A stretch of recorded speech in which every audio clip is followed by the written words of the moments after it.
పార్వతి, ఆనాడు మనం గొర్రె పిల్లల్ని దాచిన పుట్టలోనే ఈనాడు 1,15,00,000 గొర్లమంద తయారయ్యింది.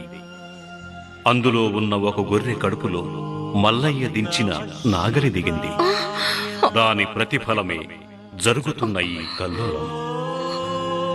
అయ్యో, ఇప్పుడెట్లా స్వామి? దీనికి మార్గం లేదా? ఏం భయం లేదు దేవి. ఇప్పుడు మనం భూలోకం వెళ్లి మల్లన్నకు ఒక కార్యాన్ని అప్పగించి రావాలి దేవి. భూలోకాన గొల్లకురుమ వంశం ఆవిర్భవించే సమయం ఆసన్నమైంది. పదదేవి.